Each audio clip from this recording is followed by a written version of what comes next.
27 اکتوبر 1947 یوم سیاہ مقبوضہ کشمیر میں قابض بھارتی افواج گھس گئیں۔ پورے ہندوستان سے لوگوں کو کشمیر میں لا کر آباد کیا جا رہا ہے۔ ڈومیسائل ایکٹ میں ترمیم کی گئی ہے۔ آج کشمیریوں کے پاس نوکریاں نہیں، ان کے پاس کاروبار نہیں، وہ اپنی مرضی سے سانس نہیں لے سکتے۔ وہاں انٹرنیٹ نہیں، وہاں ٹیلی فون نہیں، وہاں انسانی حقوق نہیں۔ ایک کشمیری پر تین بھارتی فوجی بندوقیں اور اسلحے لیے مسلط۔ گجرات کا قصائی، کشمیر کا قصائی مودی، جس نے کشمیر میں ہزاروں مسلمانوں کا خون بہایا۔ اگر بھارت اور مودی ریاست دہشت گردی نہیں کر رہے تو پھر دنیا میں کوئی بھی دہشت گرد نہیں۔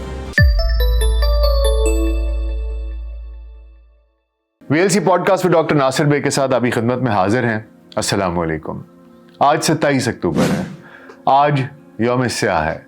ہر سال یہ دن ہمیں یاد دلاتا ہے کہ 77 سال قبل آج ہی کے روز بھارت نے کشمیر پر غاصبانہ قبضہ کیا تھا۔ کشمیر میں بسنے والوں کے خواب چرائے تھے۔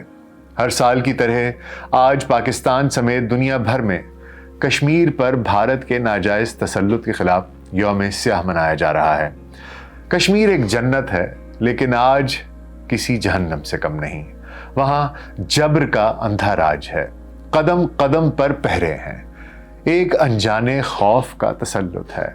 آج کشمیر میں کوئی بھی آزاد نہیں۔ اس کے مکین اور مکان، پہاڑ اور دریا، کھیت اور کھلیان، پرندے اور حیوان، راستے اور چوراہے، مسجد اور مندر، ہندو اور مسلمان، سارے کشمیری عوام محکوم ہیں۔ سب کے سب غلام ہیں، پابندیوں کا شکار ہیں۔ اس کی آزادی چھن چکی، معیشت لٹ چکی، روزگار برباد ہو چکا۔ اب ان کی ثقافت خطرے میں ہے، ان کا وقار خطرے میں ہے، عزت اور ناموس خطرے میں ہے۔ بھارت انتہائی بے رحمی سے ایک منظم انداز میں مقبوضہ کشمیر میں اپنے خون آشام پنجے گاڑ رہا ہے۔ آہستہ آہستہ پاکستان کی شہرگ پر تسلط مضبوط کر رہا ہے۔ آج 27 اکتوبر ہے، یوم سیاہ ہے۔ میں چاہتا ہوں آج میں آپ کو کشمیر کا نوحہ سناؤں، بھارت کے ظلم و تسلط اور جبر و استبداد کی المناک داستان سناؤں۔ تو پھر دل تھام کے بیٹھیے اور سنیے۔ تقسیم ہند کا اعلان اور اس سلسلے میں ریاستوں کے الحاق کے لیے قواعد و ضوابط طے ہونے کے بعد کشمیر سمیت بر صغیر کی مختلف ریاستوں میں اس اہم مسئلے پر سیاسی سرگرمیوں کا آغاز ہو گیا۔ پنجاب کی سکھ حکومت کی مدد سے کشمیر پر مسلط ڈوگرا راج کے خلاف ریاست جموں و کشمیر کی مسلمان آبادی ایک عرصے سے جدوجہد آزادی میں مصروف تھی۔ اسی لیے 19 جولائی سن 1947 کو سردار محمد ابراہیم خان کی رہائش گاہ پر کشمیریوں نے پاکستان سے الحاق کی قرارداد منظور کی، جس میں ریاست جموں و کشمیر کے پاکستان کے ساتھ الحاق کا مطالبہ کیا گیا تھا۔ اس قرارداد میں کشمیر کی پاکستان سے مذہبی، جغرافیائی، ثقافتی اور اقتصادی قربت کو مد نظر رکھا گیا تھا۔ کشمیری عوام کی امنگوں کے برعکس مہاراجہ ہری سنگھ نے عوامی مطالبات نظر انداز کیے۔ کشمیریوں کو خدشہ تھا کہ مہاراجہ ہندوستان سے الحاق کر رہا ہے۔ ان کشمیریوں نے آزادی کے لیے جدوجہد شروع کی تو 27 اکتوبر سن 1947 کو ہندوستان نے سری نگر میں اپنی فوجیں اتار دیں۔ اس دن کو کشمیر میں یوم سیاہ کے طور پر منایا جاتا ہے۔ یہ دن بھارتی افواج کے جبر کی آغاز کی نشاندہی کرتا ہے۔ بھارتی دعووں کے مطابق ریاست جموں و کشمیر کے مہاراجہ ہری سنگھ نے عوام کی خواہشات کے برعکس 27 اکتوبر سن 1947 کو بھارت کے ساتھ الحاق کر لیا تھا، جبکہ الحاق کی یہ دستاویز جعلی تھی اور آج تک اس کا کوئی مسودہ کہیں ریکارڈ میں موجود نہیں، نہ ہی بھارت نے اسے سلامتی کونسل میں کبھی بھی پیش کیا۔ اسی دوران کشمیریوں کی مدد کے لیے پشتون قبائل جو 22 اکتوبر سن 1947 کو کشمیریوں کی مدد کے لیے کشمیر میں داخل ہوئے اور آزاد کشمیر کے 4,500 مربع میل بڑے علاقے اور 29,000 مربع میل کے گلگت بلتستان کو آزاد کروانے میں کامیاب ہو گئے۔